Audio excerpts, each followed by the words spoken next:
A very good evening to all the dear aspirants. In the last video, I left two questions unsolved, जिनका answer किया दो students ने. It was really good of you.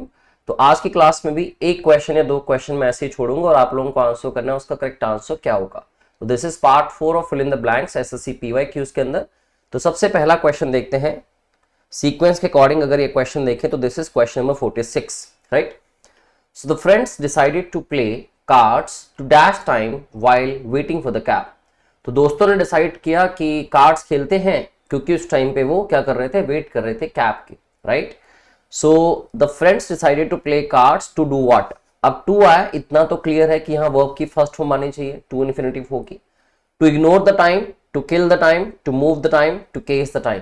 ठीक है, वैसे तो आप लोगों को पता है कि टाइम को इग्नोर नहीं करते, आप किसी पर्सन या किसी एक्टिविटी को इग्नोर कर सकते हो, राइट. और वो टाइम को इग्नोर नहीं कर रहे थे, वो अपने टाइम को स्पेंड कर रहे थे बट अनप्रोडक्टिवली स्पेंड कर रहे थे क्योंकि उस टाइम पे वो वेट कर रहे थे कैब का, राइट. तो सही फ्रेज उसके लिए क्या होता है, to kill the time.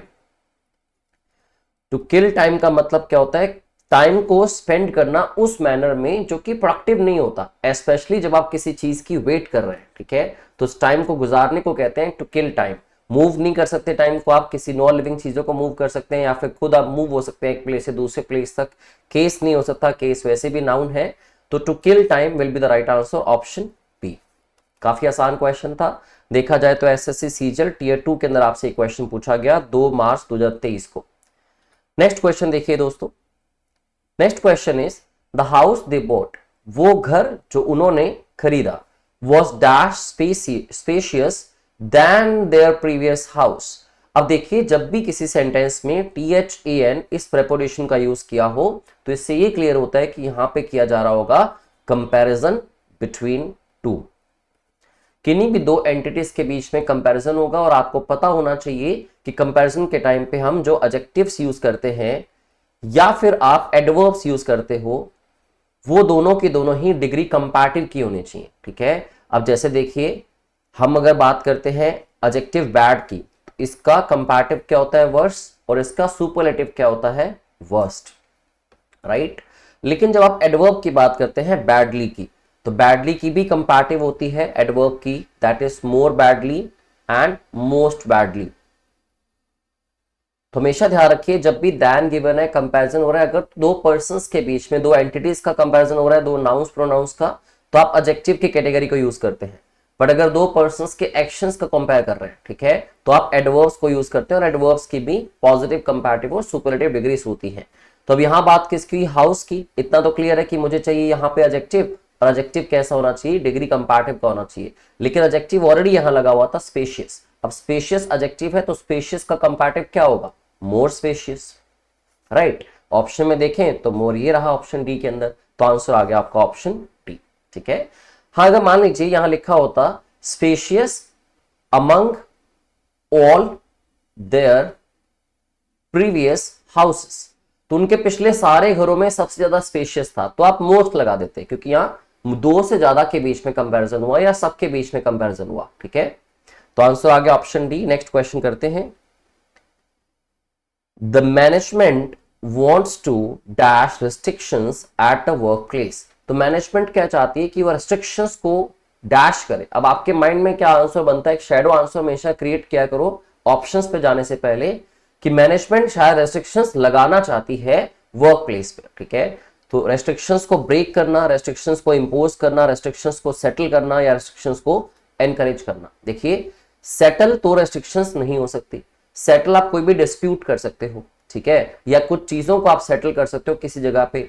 Encourage करना, एनकरेज किसको किया जाता है, एनकरेज इंप्लॉइज को किया जाता है, एनकरेज कुछ स्ट्रेटेजीज को किया जाता है, रेस्ट्रिक्शंस को एनकरेज नहीं कर सकते. ठीक है, और वैसे भी इसमें लिखा है मैनेजमेंट चाहती है कुछ करना. ठीक है, तो एनकरेज लोगों को कर सकते हैं कि वो रेस्ट्रिक्शंस को अपनी लाइफ में उतारें या फिर रेस्ट्रिक्शंस को अबाइड बाय करें, उनको ओबे करें. तो एनकरेज नहीं हो सकता. तो management wants to impose, break नहीं होगा. Restrictions can not be break. Break क्या होते हैं, ब्रेक होते हैं रूल्स, ब्रेक होते हैं. ठीक है, तो जब बात होती है रेस्ट्रिक्शंस को लगाने की तो उसको कहेंगे to impose the restrictions. Option B will be the right answer. ठीक है. Now next question. Many students do not dash attention in botany class. इसका आंसर आप लोग करेंगे. ठीक है, क्वेश्चन नंबर 49 में आपके लिए छोड़ रहा हूं.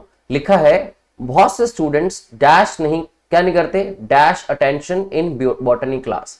तो एग्जिबिट नहीं करते अटेंशन को, ड्राइव नहीं करते अटेंशन को, पे नहीं करते अटेंशन को, या ट्रेस नहीं करते अटेंशन को। ठीक है, बहुत ही आसान क्वेश्चन है, आंसर आप लोग करोगे। हाँ, वैसे एग्जिबिट का मीनिंग अगर आपको बताऊं तो किसी भी चीज को शोकेस करना। जैसे आप एग्जीबिशंस देखते हो तो एग्जीबिशन में क्या होता है, चीजों को रखा होता है, उनको शोकेस किया जाता है, या फिर कोई पर्सन जो अपनी एबिलिटीज को, अपनी क्वालिटीज को किसी के सामने शोकेस करता है तो उसको भी एग्जिबिट करना कहते हैं। तो इसका आंसर आप लोग बताओगे, एग्जिबिट होगा, ड्राइव होगा, पे होगा, या फिर ट्रेस होगा। ठीक है, now question number 50। Tia wants a dog that was dash than Larry's dog. अब फिर से देखो दैन लगा हुआ है। ठीक है, तो टीना को ऐसा डॉग चाहिए जो कि लैरी के डॉग से डैश हो। ठीक है, तो कैसा हो। अब यहां लिखा है स्मार्टी एंड स्ट्रॉन्ग। देखिए दैन लगा है तो हमें डिग्री चाहिए कंपैरेटिव। अगर आपके पास वर्ड स्मार्ट है तो स्मार्ट की कंपैरेटिव क्या होगी, स्मार्टर होगी। और अगर आपके पास वर्ड स्ट्रॉन्ग भी साथ में है तो स्ट्रॉन्ग की कंपैरेटिव क्या होगी, स्ट्रॉन्गर होगी। ठीक है, अब देखो स्मार्टी एंड स्ट्रॉन्ग नहीं हो सकता, स्मार्टेस्ट एंड स्ट्रॉन्गेस्ट तब होता जब हम ज्यादा में कंपैरिजन करते हैं। ये तो दो डॉग्स में कंपैरिजन हुआ, दैन भी लिखा है तो बी भी गलत हो गया। स्मार्टर एंड स्ट्रॉन्गर जो आपने हेजी आंसर बनाया भी था, देखो स्मार्ट एंड स्ट्रॉन्ग आ सकता है अगर ये ना लिखा होता, कि अगर मैं कहूं Tia wants a dog that was smart and strong, ठीक है, फिर तो ठीक होता। बट क्योंकि दैन लिखा है और कंपैरिजन हो रहा है यहाँ पे, तो हमें डिग्री कंपैरेटिव यूज करनी है, स्मार्टर एंड स्ट्रॉन्गर। तो ये एडजेक्टिव की इन चीजों को अच्छे से लर्न कर लीजिए। देखिए प्रीवियस ईयर कितने क्वेश्चंस इसमें से आ रहे हैं, और ये भी क्वेश्चन 3 मार्च 2023 को आपसे सीजीएल टीए 2 के अंदर पूछा गया इवन। ठीक है, now next question, the movie was released dash expected. तो मूवी को रिलीज किया गया डैश एक्सपेक्टेड, मतलब जो आपने एक्सपेक्ट किया था और मूवी का रिलीज होना दो डिफरेंट चीजें हैं। एक मूवी का रिलीज होना एक पर्टिकुलर टाइम ये है, और दूसरा आपकी एक्सपेक्टेशन एक पर्टिकुलर टाइम आपने एक्सपेक्ट किया था। ठीक है, तो movie was released later than. अब देखिए इतना तो ठीक है कि दैन कंपैरेटिव है तो लेट का कंपैरेटिव लेटर, अपने आप में चीजें ठीक है। मोस्ट लेटर हो ही नहीं सकता, राइट, क्योंकि लेट की कंपैरेटिव के बाद सुपरलेटिव क्या होती है, लेटेस्ट, राइट, और सुपरलेटिव के साथ दैन तो वैसे ही नहीं आ सकता। लेटर के बाद देन लिखा हुआ है, जबकि राइट वर्ड क्या होता है, देन होता है। तो ऑप्शन बी डिलीट हो गया, ऑप्शन सी एलिमिनेट हो गया। मोर लेटर होता ही नहीं है, क्योंकि लेट का कंपैरेटिव लेटर है, तो आपको एक बार फिर से मोर नहीं लगाना। इस चीज का भी ध्यान रखें, जैसे कि आप गुड से कंपैरेटिव अगर बेटर करते हैं तो अगर आपने बेटर लिख दिया तो उसके आगे एक बार और मोर नहीं लगा सकते आप। एक ही एडजेक्टिव को दो बार कंपैरेटिव डिग्री में कन्वर्ट नहीं किया जा सकता। तो करेक्ट आंसर क्या होगा, लेटर देन, कि मूवी रिलीज हुई हमारी एक्सपेक्टेशंस के बाद, लेटर देन एक्सपेक्टेड। जितना एक्सपेक्ट किया था टाइम, कि मान लो आपने एक्सपेक्ट किया था कि मूवी 5 तारीख को 5th of the month release होगी, बट मूवी 15th को हुई, तो लेटर देन एक्सपेक्टेड हो गया। ठीक है, तो option A will be the right answer. अब देखिए question number 52, Rahul is dash coding. तो राहुल कोडिंग में डैश है, Rahul is skilled on, skilled on तो हो नहीं सकता, स्किल्ड इन होता तो मैं कंसिडर करता, गलत हो गया। स्ट्रॉन्ग ऑफ नहीं हो सकता, वैसे भी आप कोडिंग में स्ट्रॉन्ग अगर हैं तो आप फिर भी ये कहेंगे Rahul is strong in coding. ठीक है, एक्सपीरियंस्ड ऑफ नहीं हो सकता। ठीक है, आप या तो कहते हैं मुझे इस चीज का एक्सपीरियंस है, I have specific experience of handling the clients. तो मेरे पास क्लाइंट्स को हैंडल करने का एक्सपीरियंस है, लेकिन आप उस चीज में एक्सपीरियंस्ड हो। इसी बात को आप दूसरी तरफ क्या कहोगे, I am experienced in handling the clients. तो एक्सपीरियंस्ड इन ऑप्शन कहां पे, ऑप्शन डी है, तो करेक्ट आंसर ऑप्शन डी हो जाएगा। ठीक है, अब नेक्स्ट क्वेश्चन देखिए, nowadays online shopping is easier. अब देखो ईजियर लिखा है, already degree comparative easy word को कंपैरेटिव ईजियर में कन्वर्ट किया हुआ है। कभी तो दैन लिखता है तो हम क्या करते हैं, डिग्री कंपैरेटिव क्रिएट करते हैं पॉजिटिव से। ठीक है, अब उसने कंपैरेटिव दे रखी है तो साथ में प्रेपोजिशन क्या आएगी, nowadays online shopping is easier than shopping in a market. तो एक ऑनलाइन शॉपिंग और शॉपिंग इन मार्केट का कंपैरिजन हुआ, तो डिग्री कंपैरेटिव इजी का ईजियर हो गया और साथ में लग गया देन, तो आंसर आ गया ऑप्शन बी। बहुत ही आसान क्वेश्चन था, राइट। नेक्स्ट देखेंगे question number 54, the committee will dash a survey on the government schemes. तो कमेटी सर्वे को डैश करेगी गवर्नमेंट स्कीम्स के ऊपर। ठीक है, तो गवर्नमेंट की कुछ स्कीम्स आई हैं, उस पे कमेटी डैश करना चाहती है, किस चीज को, एक सर्वे को। तो committee will conduct a survey, committee will find a survey, committee will hold a survey, committee will originate a survey. देखो ओरिजिनेट का मतलब तो क्या होता है, किसी भी पर्टिकुलर चीज का प्रकट होना या किसी भी पर्टिकुलर चीज का प्रोड्यूस होना for the first time in some particular place, कि ये चीज कहां से ओरिजिनेट होती है, मतलब कहां बेसिकली इसका जन्म हुआ था, ठीक है। और होल्ड का मतलब तो पकड़ना होता है। तो सर्वे को क्या किया जाएगा, सर्वे को कंडक्ट किया जाएगा, ठीक है। किसी भी सेमिनार को, किसी भी सर्वे को कंडक्ट किया जाता है। कंडक्ट करने के बाद पता लगेगा कि गवर्नमेंट के जो स्कीम्स है वो लेजिटिमेट है या इलेजिटिमेट है, ठीक है। तो ऑप्शन ए काफी आसान क्वेश्चन था, ये भी इसका करेक्ट आंसर हो गया, ठीक है। क्वेश्चन नंबर 55 देखेंगे आप। When the victim narrated his version of the incident, जब विक्टिम ने अपनी बात सामने रखी जो उसके साथ एक्चुअल में हुआ था, the jury was dash, jury dash थी, jury was honestly satisfied, jury was perfectly satisfied, jury was completely satisfied या jury was excruciatingly satisfied। Excruciating का मतलब होता है बहुत ही इमेंस, ठीक है। तो इसका मतलब हो गया इमेंसली सेटिस्फाइड, ठीक है। जैसे आप एक्सक्रूशिएटिंग पेन कहेंगे मतलब बहुत ही ज्यादा पेन है, ठीक है। अब दोस्तों हम कहना चाह रहे हैं कि ज्यूरी पूरी तरह से कन्विंस हो गई थी, ज्यूरी वॉज फुली कन्विंस्ड।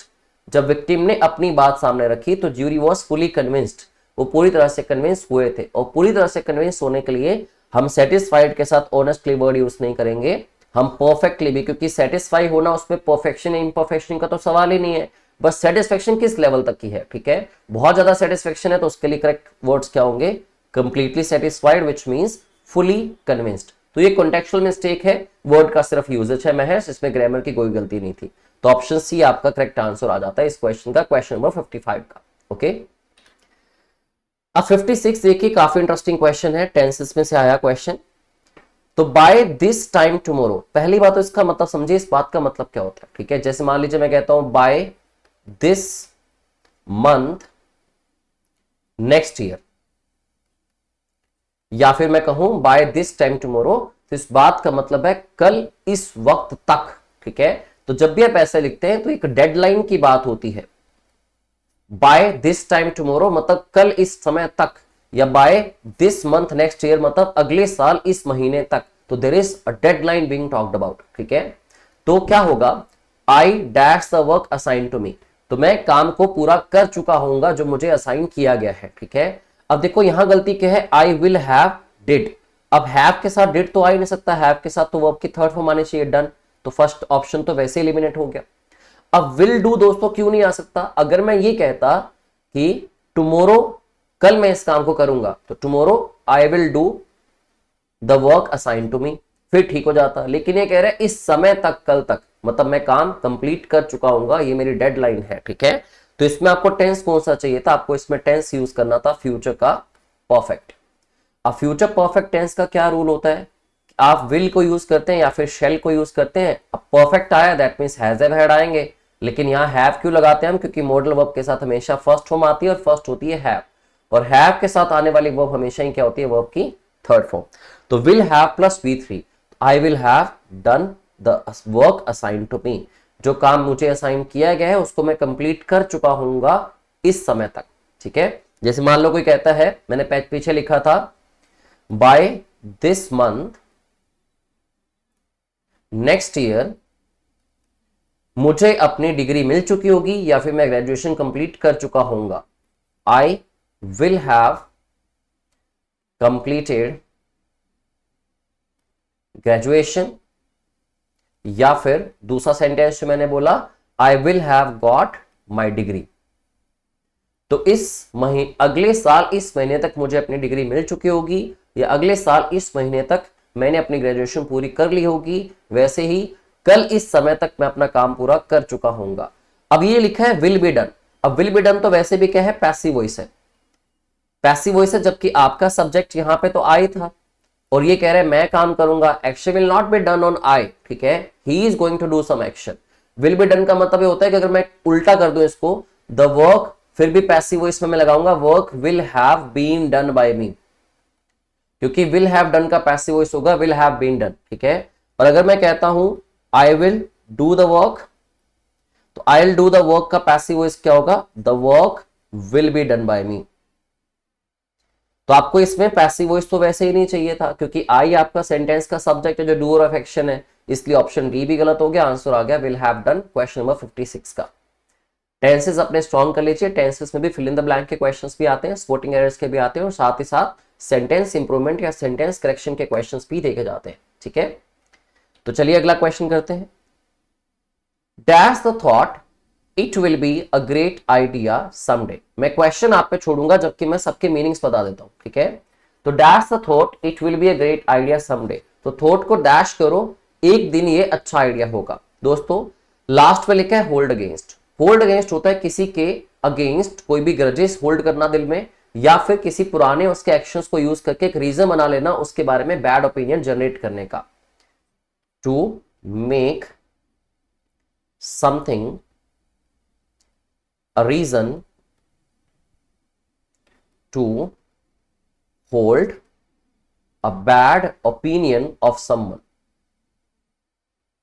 जैसे मान लीजिए किसी ने पास्ट में किसी को हर्ट किया था, तो उसने हमेशा से अपनी माइंड में वो बात रख ली, दिल में वो बात रख ली कि ये पर्सन ने मेरे साथ गलत किया था, ये बंदा गलत है या ये बंदी गलत है। ठीक है, तो होल्ड अगेंस्ट करना, अगेंस्ट से ही आप आइडिया रख सकते हो, अगेंस्ट मतलब खिलाफ होता है। ठीक है, तो होल्ड अगेंस्ट मतलब किसी के बारे में गलत ओपिनियन जनरेट करना या अपने मन में कुछ गलत बैठा के बैठ जाना। ठीक है, अब दोस्तों होल्ड ऑन का मतलब क्या होता है? टू वेट, किसी चीज के लिए वेट करना, रुक जाना।